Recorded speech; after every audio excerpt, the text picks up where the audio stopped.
갑자기 부탁을 받고요. 준비가 좀 오락가락한데 그래도 뭐 준비하느라고 해봤습니다. 한 얼마쯤 될까요? 뭐 얘기하기에 따라서 30분, 3, 40분 정도 걸리지 않을까 생각하는데요. 반민특위 특강 따로 준비했습니다. 우리 그리고 또 때가 때니만큼 나경원 의원을 위해서 이제 특별히 하라고 했어요. 그래서 나경원 의원 페이스북에 뭐 아베하고 친한 거를 이제 굉장히 과시했었는데 또 엊그제였죠. 아주 그냥 이런 거 뭐라고 하나요? 귀염품품? 네, 귀염품품을 과시했는데 하여튼 뭐 연일 화제를 물고 다니는데 반민특위 이거는 정말 골이 띵하네요. 골이 띵한 얘기인데 그래서 이제 뭐 제목을 상의한 건 아닌데 우리 정 대표님하고 일맥상통했나 봐요. 뭐 나경원 의원을 위한 뭐 친절한 뭐 역사 강좌 그렇게 비슷하게 붙여주셨는데 저는 어떤 걸 생각했냐면 나 의원님 그 역사 어디서 배우셨어요? 네, 그런 생각을 해봤습니다. 왜냐면은 이게 글씨가 작아서 안 보이시겠지만 뭐 DBP에 들어서 반민특위 논문을 찾아봤어요. 다 뭐 옛날에 뭐 대개 본 논문들이지만 혹시 그 사이에 내가 모르는 반민특위에 대한 획기적인 논문이 나와서 혹시 그걸 나 의원님이 읽으시고 그런 역사인식을 가지신 게 아닌가 싶은데 반민특위를 전문적으로 다룬 논문 어디에도 수십 편을 이렇게 이제 쭉 훑어봤고 뭐 되게 옛날에 본 거기 때문에 뭐 사을 읽은 건 없지만 그래도 없어요. 그런 특별한 반민특위 때문에 뭐 전쟁이 났다? 뭐 아이고 반민특위가 실패하는 게 한국 전쟁의 진짜 이유죠. 저는 그렇게 생각합니다. 우리 이제 친일파 청산 얘기랑 좀 다 이어서 해볼까 싶어요. 요새 뭐 하여튼 강의를 많이 하다 보니까 제가 어디서 무슨 얘기를 했는지를 잘 모르는데 다 새로 오신 걸로 생정하고 말씀을 드리겠습니다. 이 사진은 해방 전 사진이에요. 백범 선생이고 미국 OSS 나중에 CIA가 되죠. 거기가 힘을 합쳐갖고 우리 장준하 선생님, 김준혁 총장님 이런 광복군을 국내에 파견하려는 작전을 했었죠. 그래서 백범 선생이 미국하고 손을 잡고 이런 작전을 하다가 이 작전을 하기 전에 일본 항복하니까 큰일 났다, 외적이 항복했다, 조선이 독립됐다는 그런 탄식을 남기신 거 아마 많이들 아실 겁니다. 여기 이제 백범 선생하고 미국하고 손을 잡고 이렇게 같이 여기 이제 이범석 장군이에요. 초대 국무총리 중에 또 미군하고 광복군하고 같이 이렇게 사이좋게 사진도 찍고 그랬었습니다. 이렇게 협조 관계였는데 해방 후에 미국은 백범 손 잡았을까요? 그렇지 않아요. 우리가 분단이 되고 난 다음에 미국이 손을 잡은 것은 친일파였습니다. 사실 2차 대전이 끝난 후에 독립한 수많은 나라들 중에서 제국주의에 빌붙었던 세력이 권력을 장악한 나라가 얼마나 되겠습니까? 거의 없죠. 다 독립운동했던 분들이 잡았는데 딱 두 나라가 제국주의에 협력했던 자들이 권력을 잡았습니다. 그 중에 하나는 없어졌어요. 예, 사진, 예, 편집이 잘못됐네요. 그 하나는 남베트남, 그리고 대한민국입니다. 그거는 분단이 됐기 때문에 가능한 일이었죠. 사실, 해방이 됐을 때 우리는 건국준비위원회를 만들어갖고, 여운형 선생 주도하에 건국준비위원회가 만들어져서 우리 힘으로 나라를 세워보겠다 하는 그런 의지를 불태우고 있는데, 미국이 들어왔죠. 일장기를 끌어내린 건 좋은데, 성조기가 올라왔습니다. 이 땅의 주인이 미국이 된 거예요. 그래서 이제 성조기 휘날리며가 됐고, 식민지에서 미군의 점령지로. 그러나 본질은 똑같죠. 주권을 갖고 있는 건 대한민국 사람들이 아니라 외국 이민족이었으니까. 그런데 미국은 친일파 청산에 관심이 없었습니다. 오히려 친일파를 보호하고 육성했죠. 왜냐? 누가 말을 잘 들을까요? 백범 선생 같은 분. 여기 미국이 손을 잡았지만 그건 일본과 싸우고 있을 때예요. 그러니까 미국과 우리 민족의 이익이 일치해서 일본과 싸우고 있을 때. 그런데 이제 우리가 해방됐는데 우리는 독자적인 나라를 세울 것을 원하고 우리 스스로 나라를 세울 것을 원하는데 미국은 미국의 지배 질서를 한반도에 관철시키려고 그러죠. 그러다 보니까 미국하고 우리 입장이 안 맞는 거예요. 백범하고는 손을 잡아왔지만 미국이 손을 놔버립니다. 백범이 빨갱이라서 그랬을까요? 아니죠. 백범은 극우파예요.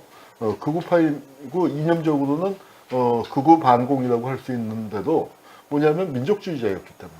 즉 미국과 조선의 이익이 일치하는 한에서는 미국하고 적극 협조를 하지만 미국과 조선의 이익이 충돌할 때는 그리고 미국이 우리에게 우리 민족의 의사에 반해서 억지로 미국의 뜻을 강요할 때는 백범 선생은 아마도 워싱턴에 윤봉길, 이봉창 같은 분을 파견할 수 있는 그런 사람이라는 걸 미국도 알고 있었으니까 손을 놔버리는 거죠. 대신 누구랑 손을 잡았을까요? 친일파들하고 손을 잡았는데요. 여기 이제 유명한 목사님인데 처음에는 독립운동을 했다가 나중에 이제 친일파가 됐는데 이분 창시명을 보면은 평강미주, 미 대륙을 평정하라. 뭐 이런 창시명을 가져. 그래서 미국 귀신을 따져잡자, 미영을 경멸하자. 그 당시에 많이 썼던 구호가 귀축 미영을 도륙하자인데 그렇게 나섰던 사람들하고 손을 잡는 거예요. 여기 이분은 박치우라는 철학자입니다. 우리나라에서 아주 철학에서는 대단히 중요한 분인데 분단 현실에 몸을 내던졌다가 빨치산 활동을 하다가 청년맞아 돌아가신 이제 그런 분이에요. 그분이 사상과 현실이라는 책에서 이런 표현을 했어요. 조선에 왜 반미가 없냐. 야, 이 미륵부선이 울고 갈 정도로 자비심을 베풀었다. 이렇게 미국을 따져잡자 하던 친일파들을 다 껴안았다 하고 이제 그렇게 좀 풍자적으로 말씀하신 적이 있어요. 여기 있네요. 이 2차 대전 이후에 독립한 나라들인데 그 중에서 제국주의에 빌붙었던 자들의 권력을 장악한 나라는 딱 두 나라밖에 없거든요. 자, 이제 반민특위로 가볼까요?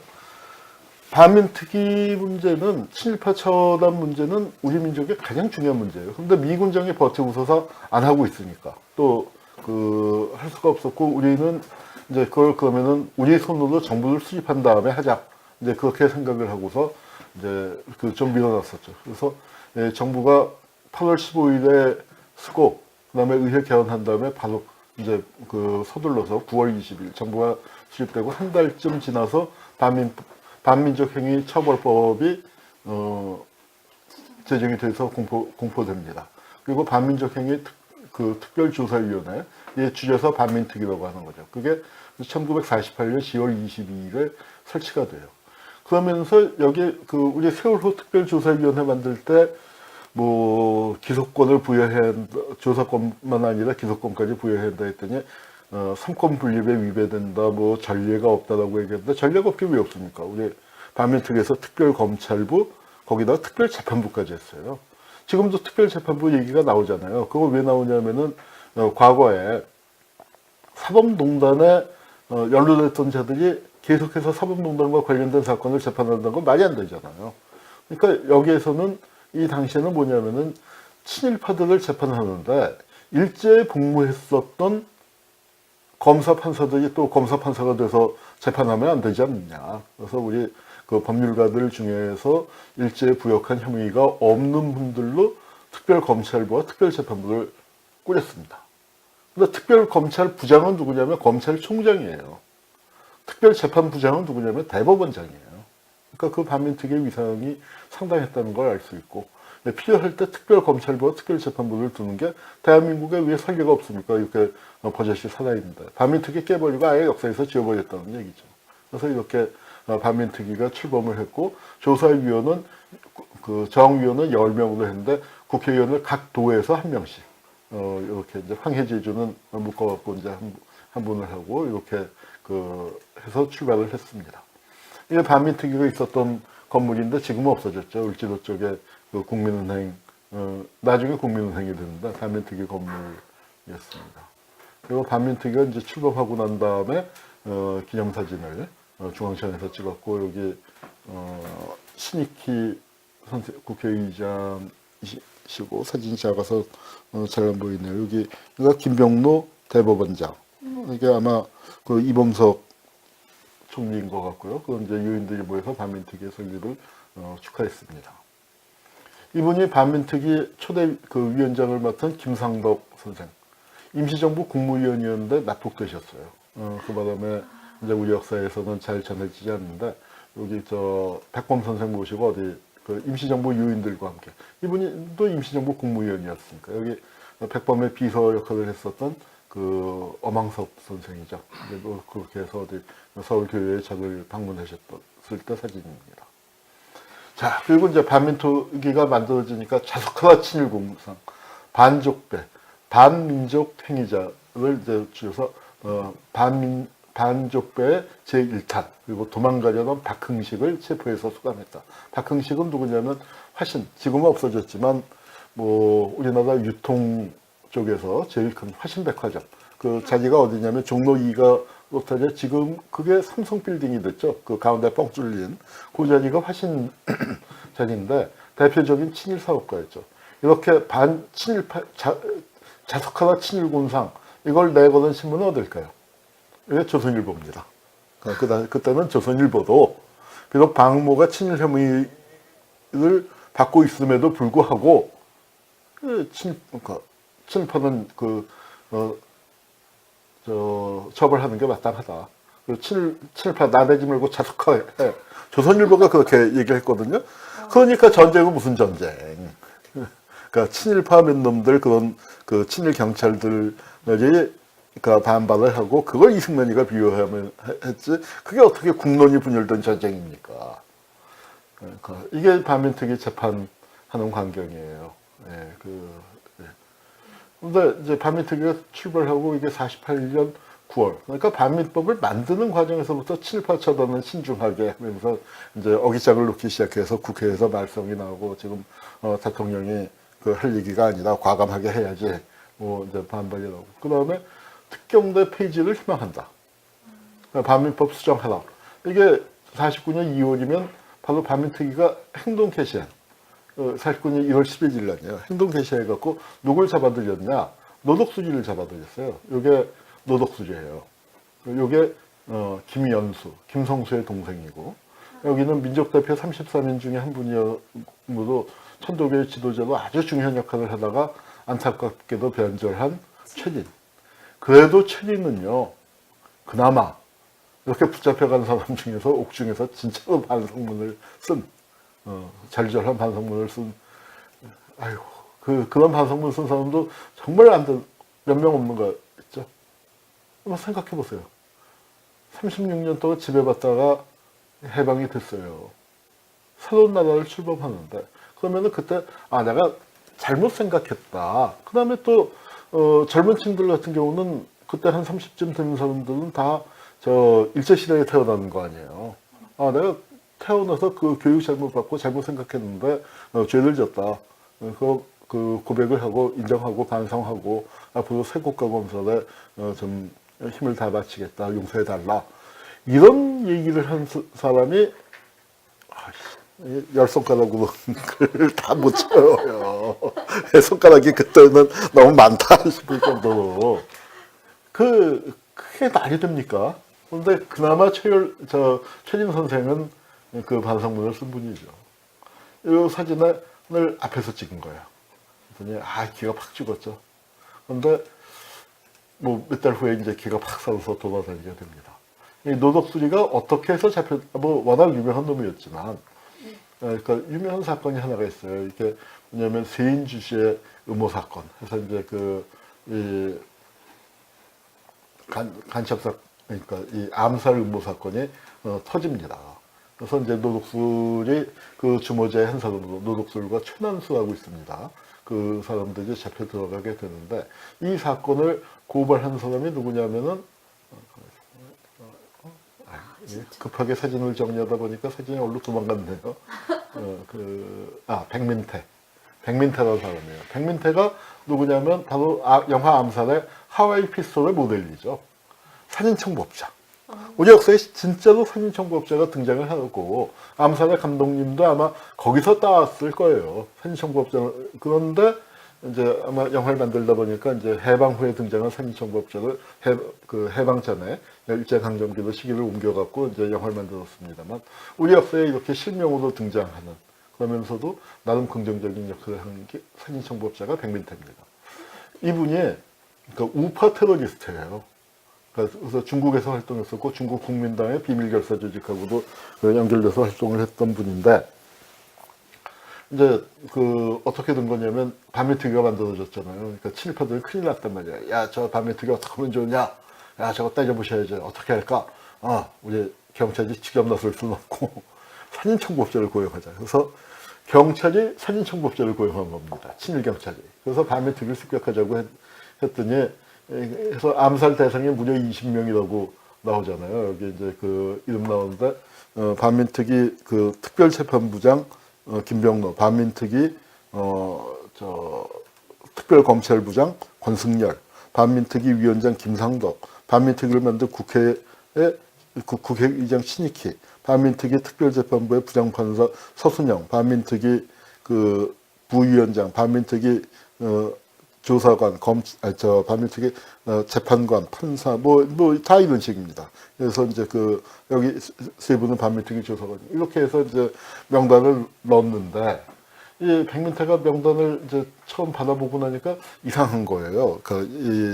이제, 가령 김상덕 같은 경우는 중국에 있을 때부터 잘 아는데, 보수 민족주의자인데 이걸 갖다가 빨갱이라고 해버리니까 임시정부의 젊은 패거리다 저 영감님들 완고하다 고도하다 그렇게 하던 그 영감님을 갖다가 이 공산주의자라고 해버리니까 이건 아니지, 이거 뭔가 이상하다. 이제 이 사람은 극급하니까 공산주의에 대해서 반대하는데, 그러니까 이상한 거예요. 그래서 이 사람이 좀 상황을 보려고 이제 머뭇머뭇하니까 친일파들 그 촉이 좋잖아요. 그러니까 우리 영화 암살에서도 그 이정재가 그 장면 있죠. 어떻게 선생님이 나를 의심하십니까? 하고 빈정 갖고 쇼쇼쇼 하는 거.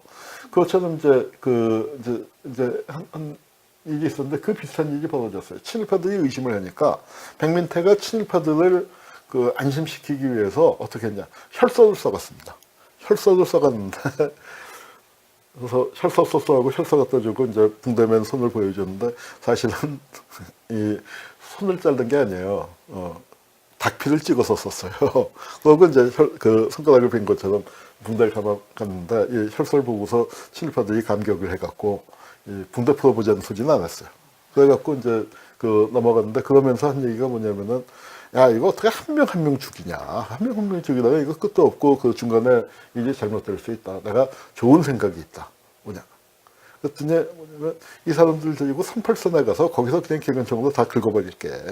그리고서 뭐라고 얘기하냐면 이 사람들이 집단 월북을 하려고 했었다. 그렇게 몰아붙이죠. 이제 이렇게 좀 황당한 시나리오 같은데 친일파들은 그거 좋은 생각이다 하고 동의를 하고 야, 그러면은 여기 죽일 사람들 더 명단 더 줘. 그리고 돈도 더 내놔. 그래서 돈과 무기와 명단을 더 받아갖고 그걸 고발한 겁니다. 검찰에다가. 당시 검찰총장이 명단에 들어있잖아요. 권승열이 그 당시에 또 반민특위 특별검찰부장이자 검찰총장이었으니까. 그래서 이게 사건화가 됐고 그런 와중에서 이제 노덕수기도 잡혀가고 이게 천연수예요. 천연수도 잡혀가고 이 사람들이 진짜 암살 대상의 이국 유인일까? 특이 간부 암살 의무 사건이 이제 진행이 되는 겁니다.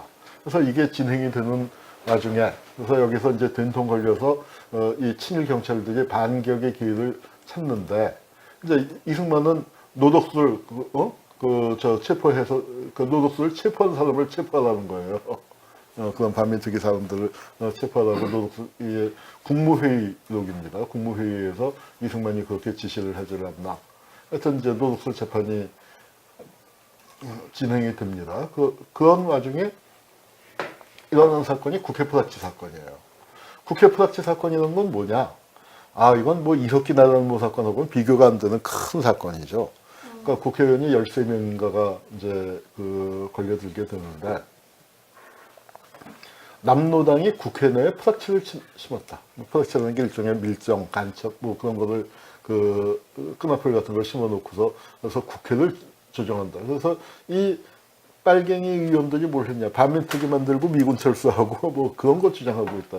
국회 소장파, 개혁파 의원들이죠.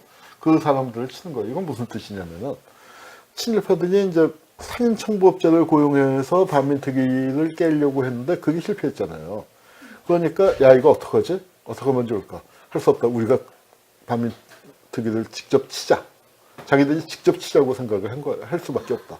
그런데 근데 반민특위를 국회가 만들었는데 우리가 반민특위를 치면 국회가 가만히 있지 않을 거 아니야.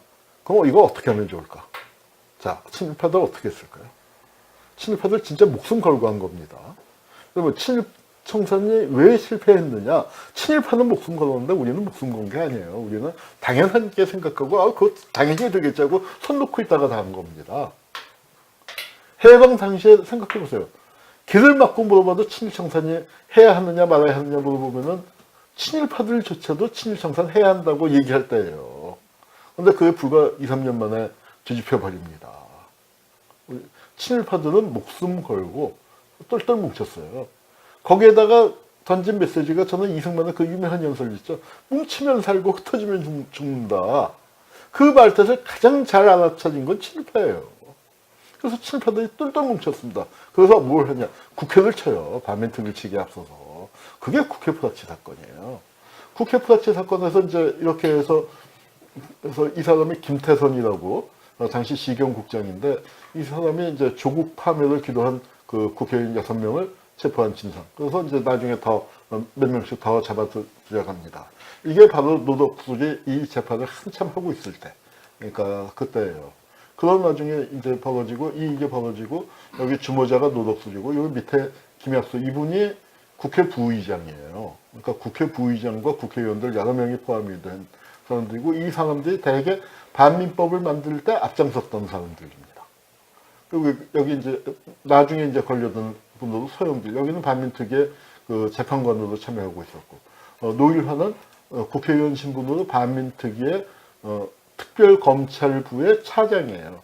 특별검찰부 부장은 권승열 검찰총장이고 그러니까 그러니까 이 반민특위의 실제 핵심 인물 그 기소를 담당한 핵심 인물을 이 국회 프라치의 수계로 몰아갖고 그렇게 이제 사건을 터뜨린 겁니다. 그래서 김약수 이분은 호가 약수인데 누구 생각나십니까? 약산 생각나시죠? 네. 약산 약수 여성 산같이 물같이 별같이 살자고 했었던 분이에요. 이분은 무정부주의 쪽에서 아나키스트로 시작을 해서 공산주의자가 됐는데 조선공산당의 조직부장이에요. 조직에 대해서는 아주 최고. 근데 그 생각이 바뀌었어요. 나이가 들면서 생각이 바뀌어서 해방 후 직후에는 한민당에 가담을 해요. 처음에 한민당은 그건 이제 조금 그 조심스럽게 평가를 해야 하지만 처음에 한민당이 만들어질 때는 우파 민족주의자들 중에서 괜찮은 사람들도 많이 가담을 했습니다. 그런데 이게 분위기가 이상해지니까 한민당에서 떨어져 나오죠. 그래서 어쨌거나 좌파 우파를 가릴 것 없이 조직에 대해서는 최고의 귀재였는데 국회 부의장이 됐습니다. 좌우 쪽에서 신망이 다 있었기 때문에 그분이 이제 국회 프라치 사건의 주역으로 몰렸고. 근데 그러면서 이제 특위에서 일종의 반격이랄까요? 그 최운하를 구속하는 친일 경찰을 구속을 합니다. 그러니까 이 사람이 그 서울시경 사찰 그 과장으로 있었고 또 사찰 주임이었던 조웅선이라는 사람하고 이제 둘을 구속한 게 그 6월 4일 날 구속을 시킨 거예요. 6월 4일 날 구속을 시켜서 이제 했더니 사찰 개원들이 총사직. 그러니까 사찰 개원이라는 게 뭐냐면 지금으로 치면은 뭐 대공과라고나 할까요? 그러니까 그리고 중앙정보부나 그런 거 없었으니까 경찰 사찰 조직이 이게 바로 그 남로당하고 그 싸우고 좌익들 탄압하는 그 조직인데 그 조직이 파업을 해버린 거죠. 그러고서 이제 반민특위를 습격하게 되는 겁니다. 이게 사진이 흐립니다만 경찰대가 포위한 특위 전경 아까 그 건물 있죠. 거기 경찰대가 포위를 하고 있었고 그래서 이제 특위 해산을 요구하는데 이때 아니 사진이 좀 짧았는데 반민특위 특별검사부장 겸 검찰총장의 권성열인데 경찰이 특경대를 습격했다는 소리를 듣고 쫓아갔어요. 쫓아갔더니 야 이 새끼 너 뭐야? 나 검찰총장이야. 나 특별검사부장이야 했더니 그래서 뭐 하고 확 밀어붙이고 무릎 꿇려놓고 권총 뺐고. 그러니까 경찰이 검찰보다 더 높은 거죠. 그 당시에 친일경찰들 눈에 뵈는 게 없었습니다. 죽게 살기도 그렇게 했고 여기 사진 몇 장 빠졌네. 그 습격을 주도한 인물들을 좀 보시겠는데, 우리 반헌법 행위자 열전 편찬위원회에서 다 그 반헌법 행위자로 들어가 있는 인물인데, 예, 장경근이라고 그 당시에 내무부 차관이었고 나중에 내무장관도 지내고, 이 장경근이는 반민특위 습격뿐만 아니라 국회 프락치 사건, 백범 암살, 또 부산 정치파동, 그다음에 3.15 부정선거까지 아주 그 이승만 시절의 그 온갖 악행의 중심에 서 있던 사람인데, 눈치 빨라요. 4.19 때 일본으로 튀었습니다. 그래서 그 3.15 부정선거의 원흉으로 국내에 있었으면은 사형을 당했을, 그러니까 최인규 못지않은, 그래서 사형을 당했을 만한 그런 위치에 있는 인물인데, 일본에 튀어서 그 일본으로 망명을 했고요. 여기 이제 이 사람은 김태선이라고, 아까 저 시경국장, 나중에 서울시장, 내무장관과 서울시장을 했고, 민간인 학살의 주역이에요. 근데 이 사람은 그 독립운동을 했던 사람인데, 그러니까 뭐 장경근은 친일 판사였죠. 친일 판사였. 그런데 이제 그 우파로서 이승만과 함께 이승만의 부하가 돼서 반민특위 탄압에 앞장섰습니다. 이건 서울시장 시절에 라이프지에서 찍은 사진이고요. 그 다음에 이제 이 사람이 최운하. 그 말썽 많은 그 아까 문제가 됐던 최운하인데, 이 사람은 많은 자료에 납북됐다고 나오는데 납북된 게 아니라 한강다리 폭파할 때 그때 죽었어요.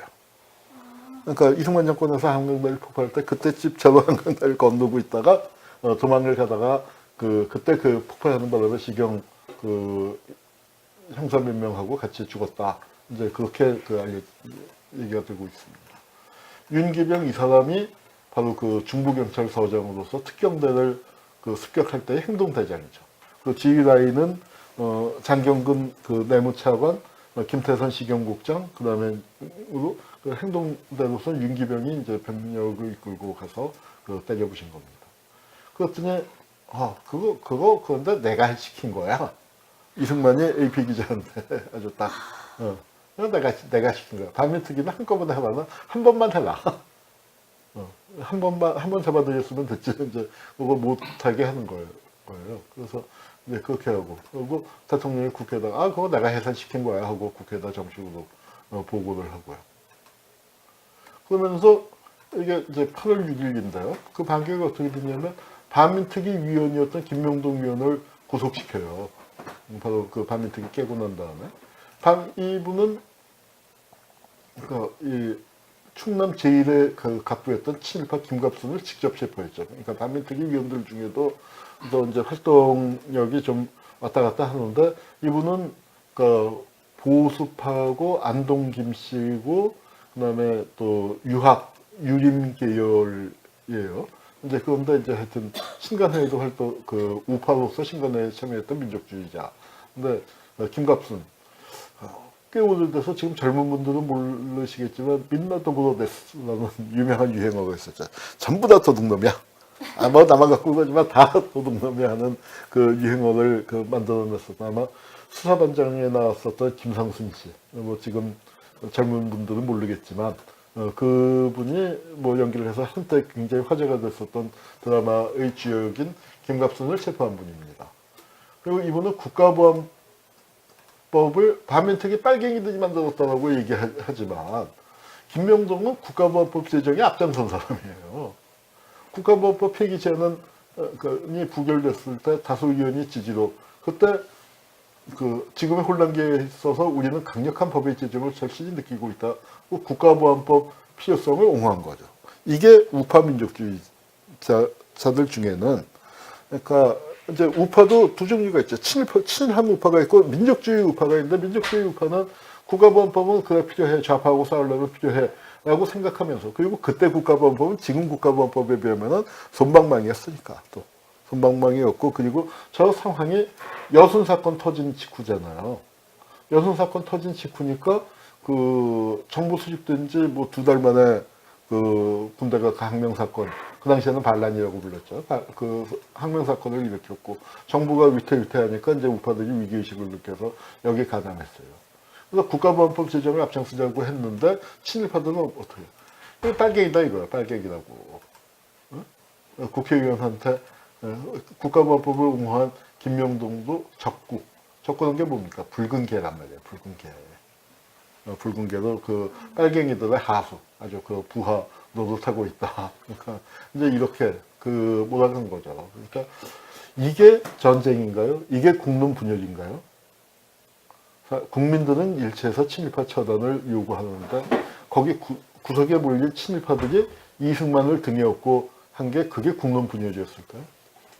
이제 그렇게 돼서 이제 그 잡아가두고 반민특위 깨고 난 다음에 7월 7일 날 반민법이 개정안이 통과됩니다. 7월 7일 날 해놓고 뭐냐면 8월 말로 공소시효 완료는 문 닫아라 그거죠. 지금 조사 중인 사건도 마무리할 수 없는 걸로 바로 문 닫아라. 그렇게 하니까 이 특위 간부들이 대거 사표를 내고 그래 좋아 알았어 사표. 네. 그러더니 특위 특검 뭐 특제 등을 다 해체하고 그러면 이제 그 뭐 대검찰청 대법원에 이관하자. 그리고 이인우 의원, 이 법무장관을 지냈죠. 이 양반이 일제시대 때는 민족변호사였는데, 민족변호사 세 분, 그러니까 허헌, 김병로, 이인, 그 셋이 이제 그 독립운동 했던 분들을 도맡아 변호하던 분인데, 이런 분들도 이승만한테 적극 협조하면서 친일파 비호에 앞장서서 김상덕 몰아내고 난 다음에 두 번째 반민특위 위원장이에요. 그러니까 문 닫는 위원장이죠. 친일파를 처벌하려는 게 아니라 친일파를 처벌 안 하기 위해서 하는 반민특위 위원장을 지내서 이인의 경력이 참 안타깝죠. 민족 변호사로서의 그 쌓았던 명성을 다 부시는 겁니다. 이 김태선, 최은하 콤비가 나중에 또 치안국장, 시경국장 내정됐다가 임명은 안 됐어요. 워낙 친일파로서 그 이름이 악명이 높았기 때문에. 그리고 이제 반민특위가 그렇게 깨진 다음에 영화에서 보면은 이정재가 나오죠. 바로 누구냐면 여성 독립운동가로 제일 유명한 그 남자현이라는 분을 밀고 했던 밀정이에요. 이 영화 암살 잘 만들었는데 특히 이 장면 인상 깊죠. 법정에서 수많은 독립운동자를 학살하고 투옥하는 악행을 저지른 이종형이가 영은 잘못됐습니다. 형입니다. 법정에서 손을 피웠다는 거죠. 그 이종형이가 누구냐? 대동정론을 냈어요. 대동정론은 어디서 나왔냐면 대동신문사에서 나왔는데 대동신문은 어떤 신문이냐? 그때는 조선일보가 뭐 나쁘지 않았어요. 괜찮은 신문이었어요.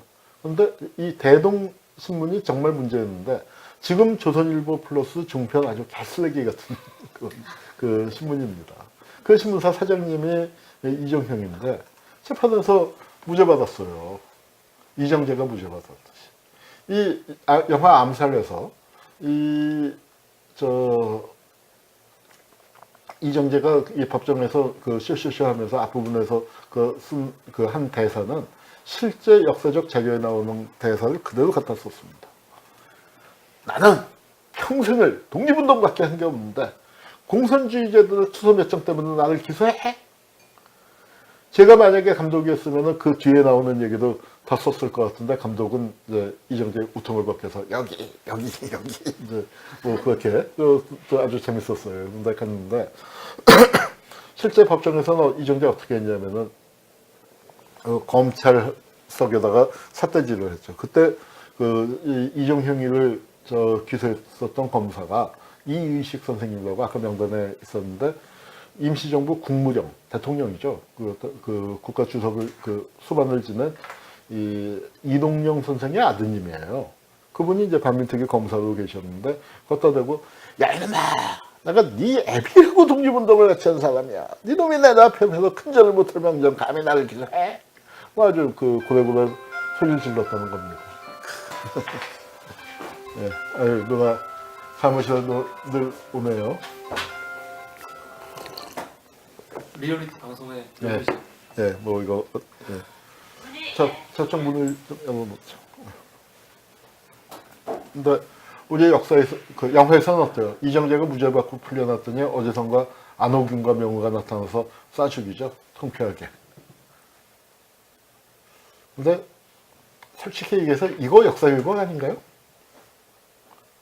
우리가 통쾌하기 때문에 또 우리가 바라는 바를 그렸기 때문에 문제 제기를 안 했을 뿐이지 실제로는 실제 우리 역사하고는 참 다른 거죠. 실제로는 어떻게 됐습니까? 여러분 무죄 받고 풀려난 이정재가 안호균과 명우한테 맞아 죽는 게 아니라 거꾸로 안호균과 명우를 찾아서 죽이죠. 안호균과 명우만 죽입니까? 백번까지 죽이잖아요. 우리는 친일청산에 그냥 실패한 게 아니에요. 친일파 민족 반역자를 처단하자고 주장하던 민족적 양심을 가진 우파 세력이 친일파에게 거꾸로 빨갱이로 몰려서 처단을 당한 겁니다. 우리는 역청산을 당한 거예요. 친일청산은 그냥 실패한 게 아니에요. 이게 반민특위 좌절. 이게 이렇게 됐기 때문에 남북을 전쟁을 피하고 통일을 찾는 길이 끊겨버리는 겁니다. 굉장히 저는 한국전쟁이 발발하는 데서 물론 그 군사행동을 한 이 북쪽의 책임이 훨씬 더 크지만, 그러나 남쪽 입장에서 어떤 통일 방안, 대화, 그런 걸 찾을 수 있는 길이 여기서 막히는 거예요, 여기서. 백범 선생과 같이 그 단독 정부 수립에 참여하지 않고 통일을 바라던 그 힘이 친일파들에 의해서 무너지고, 그렇게 된 거죠. 그리고 노덕수님 풀려나서 여기 헌병이 된 거예요. 그래서 이제 굉장히 재밌는 현상이 물갈이랄까요? 딱 친일 경찰로 너무 소문이 난 놈들이 경찰을 물러나요.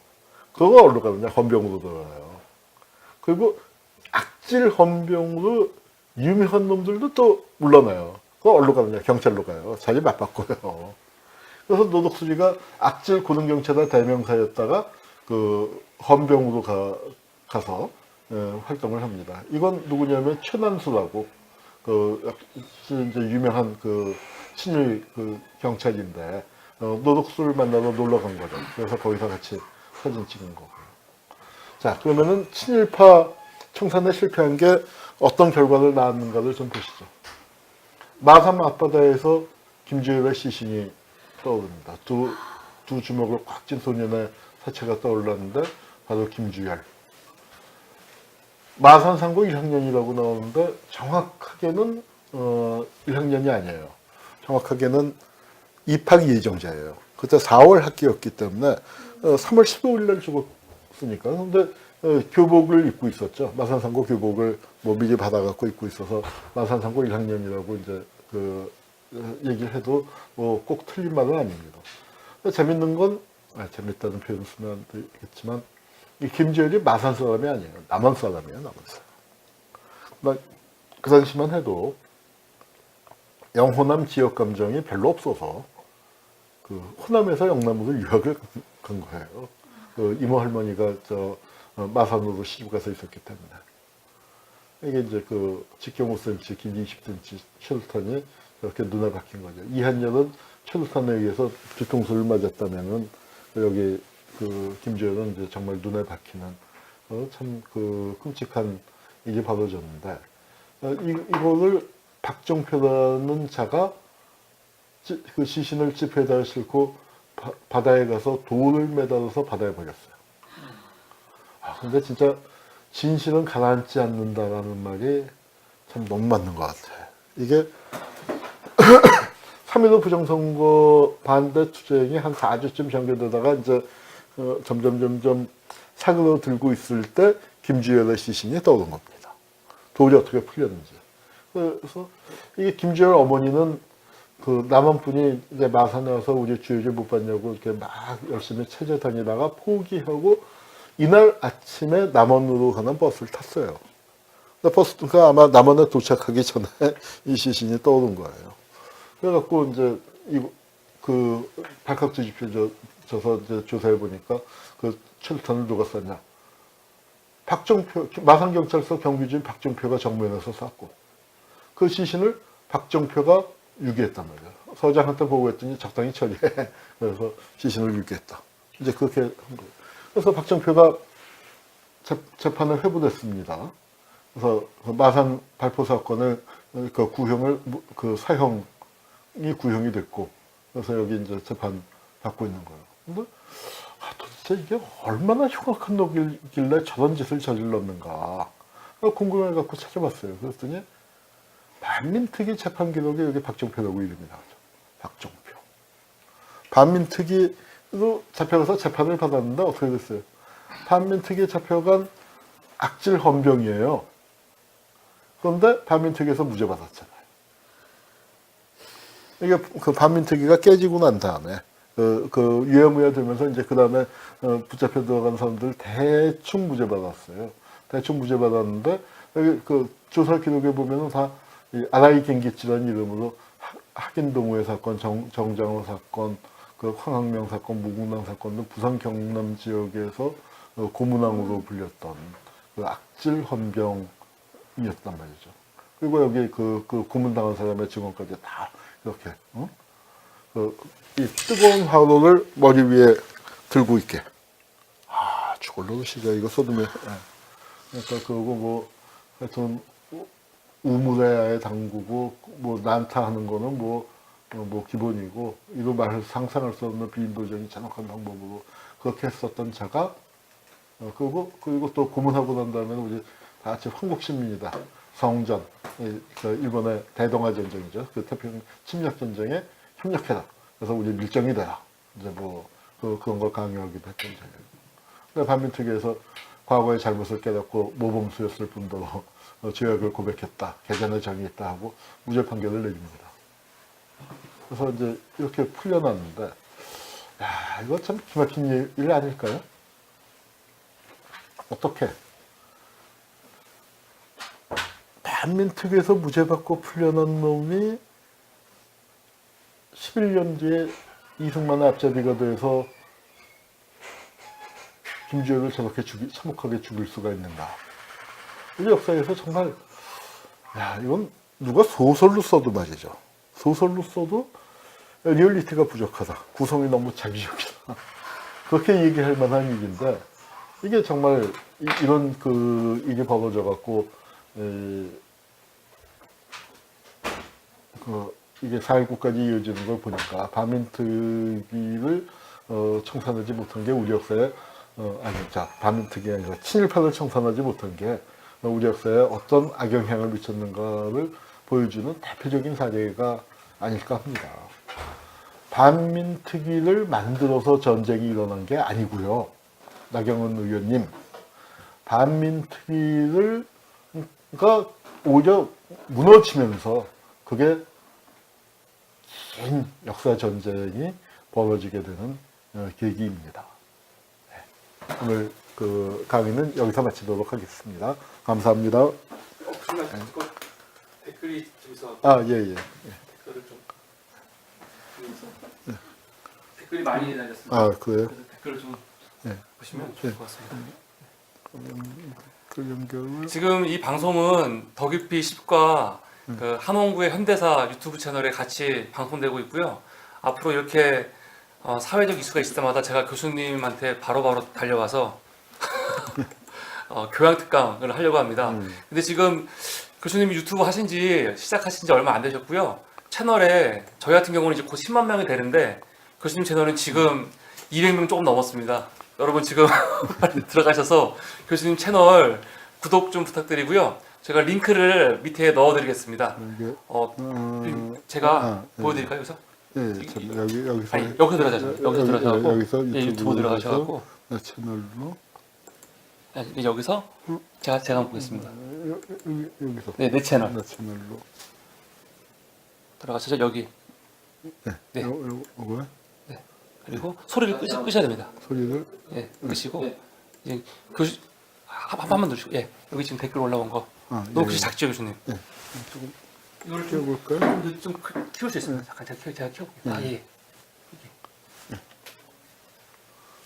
댓글 많이 달아주셨네요. 배웠다는 인간들의 엉터리 짓을 단죄해야 한다. 그렇습니다. 나경원 의원이 학벌은 참 좋잖아요. 근데 참 역사 교육을 못 받으신 것 같아요. 어디서 받으셨는지 모르겠는데 굉장히 잘못된 인식을 갖고 계신데 어떨까요? 그러니까 무료 특강이라도 해드릴까요? 자, 그리고 일본 자민당 색이 초록색인가요? 하여튼 초록은 동색인 건 맞습니다. 구독 신청해 주신 분 감사합니다. 친일 청산을 해야 나라가 발전하는데 우리 친일 청산을 못했죠. 그럼에도 불구하고 우리가 참 여기까지 왔습니다. 여기까지 온 건 두세 대 만에 저렇게 참혹하게 당했다가 두세 대 만에 여기까지 온 건 우리 그 민주 시민들, 촛불 시민들 힘이라고 생각합니다. 친일 청산을 과거로 돌아가서 하는 게 아니고요. 지금 남아있는 적폐를 청산하는 것. 그게 바로 친일 청산하는 길입니다.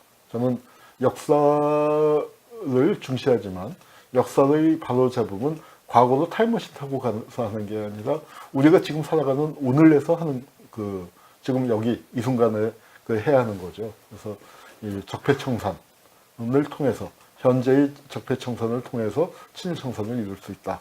그 말씀을 드리고 싶습니다.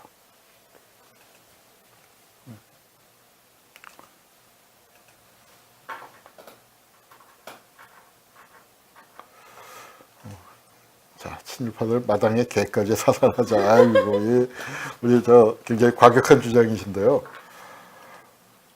그런데 뭐 오늘 이름을 한번 쓰요. 예, 박혜규 선생님, 예, 굉장히 과격한 주장을 해주셨습니다. 뭐 마음으로야 뭐 다들 그렇겠습니다만 사실 그래요. 반민특위가 제대로 됐을 때 친일파 청산 어떤 식으로 했을까요? 저는 친일 청산을 그렇게 사살하는 식으로 할 사람은 많지 않았을 거라고 생각해요. 그리고 친일 청산 잘하는 길은요. 또 뭐 이상하게 들리실지 모르지만 저는 많이 봐주는 거라고 생각해요. 잘 봐주는 거. 왜냐하면 우리가 인물이 적었어요. 그리고 친일파들 중에 모르고 한 사람들도 꽤 돼요.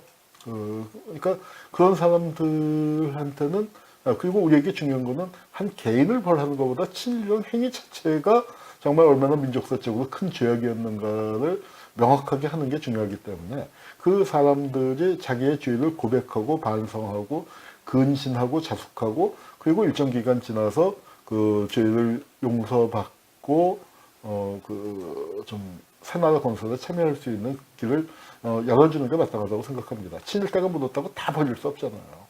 우리 옷에 뭐가 묻었으면 세탁해서 입어야지. 그렇다고 에이 뭐 묻었어 하고 기분 나빠하고 새 옷 그때마다 사 입을 수는 없지 않습니까? 저는 마찬가지라고 생각해요. 친일파들 왜냐하면은 새나라 건설해야 하잖아요. 그런데 신교육을 받은 사람이 너무 없었어요.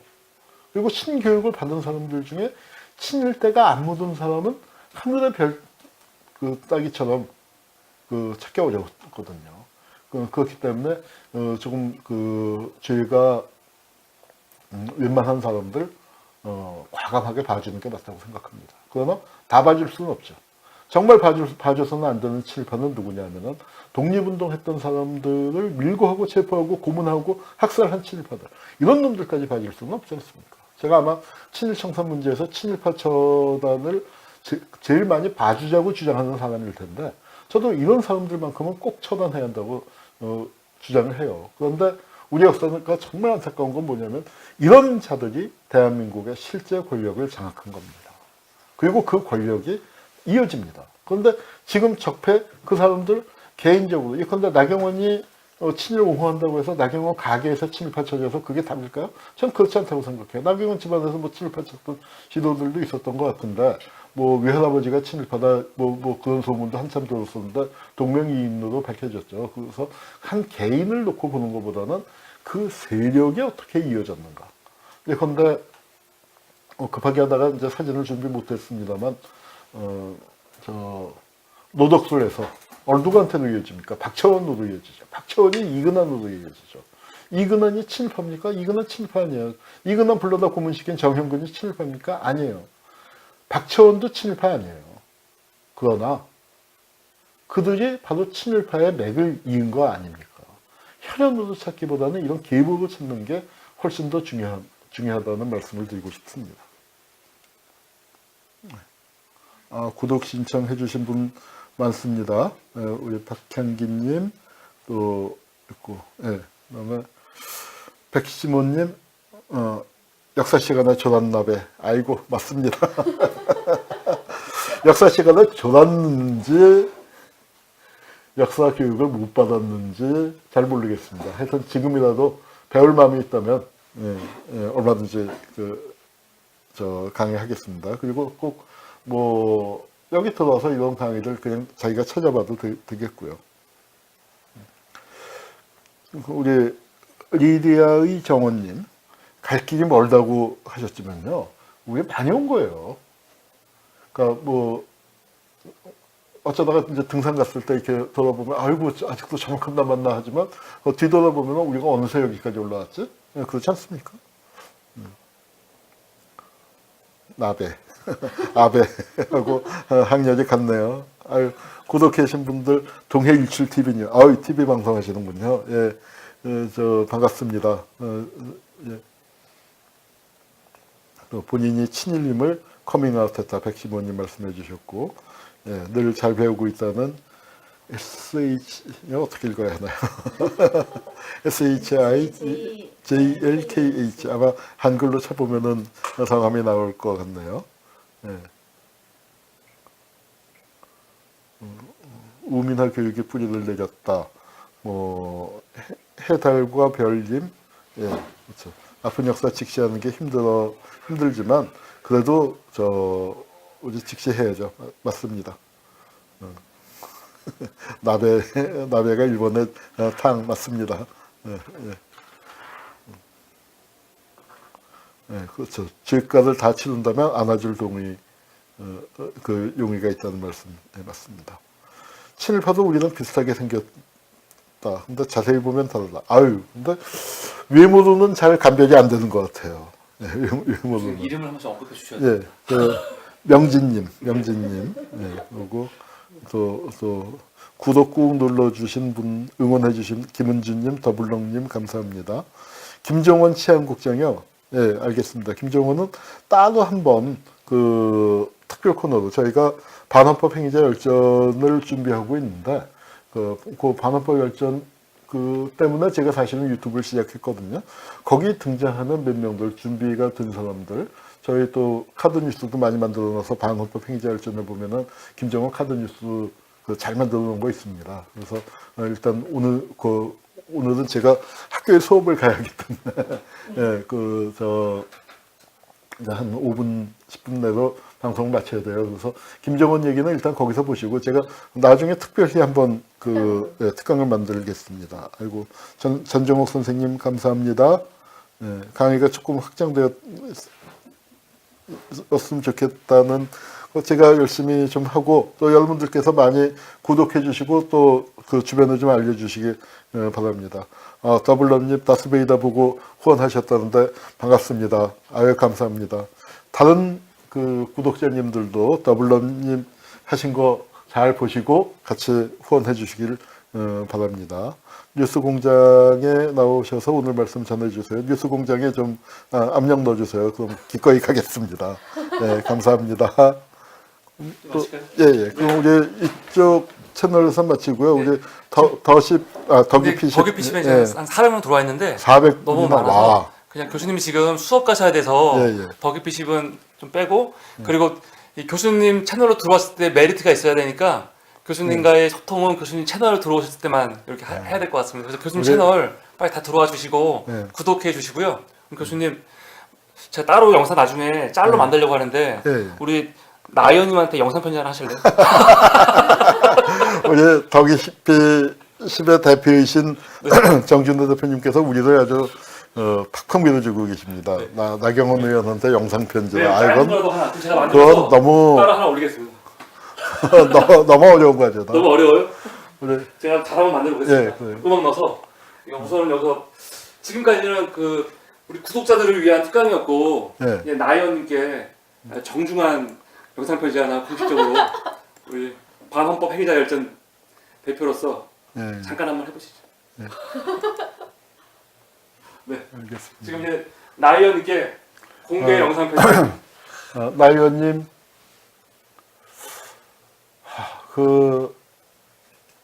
뭐 한 번도 뵌 적은 없지만 뭐 주변에 한 달이 걸리면은 다 아는 사람 처지인데 가끔 제가 그런 말을 들어요. 제가 뭐 민간인 학살이나 이제 그런 얘기를 할 때, 그러니까 이제 제가 지금은 이제 뭐 수염도 나고 좀 험악해졌었지만 나름 뭐 동안이랄까 그랬거든요.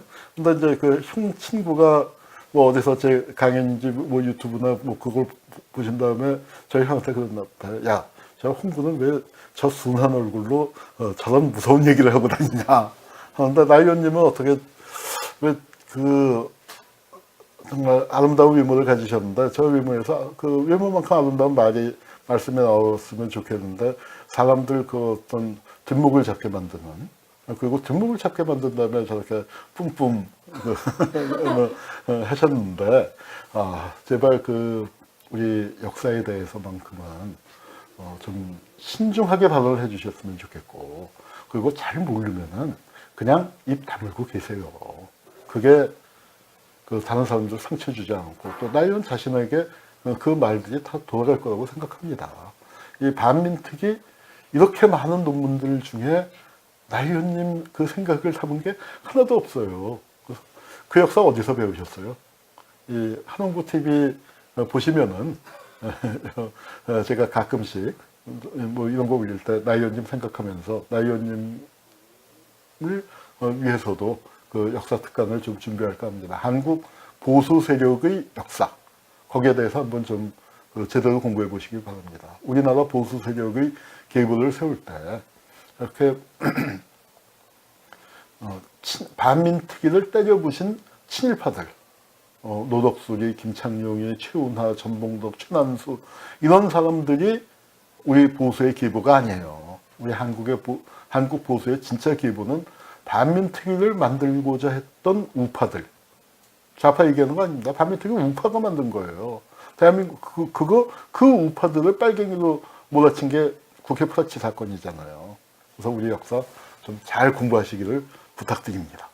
감사합니다. 감사합니다. 교수님 마치겠습니다. 네. 수고 많으셨습니다.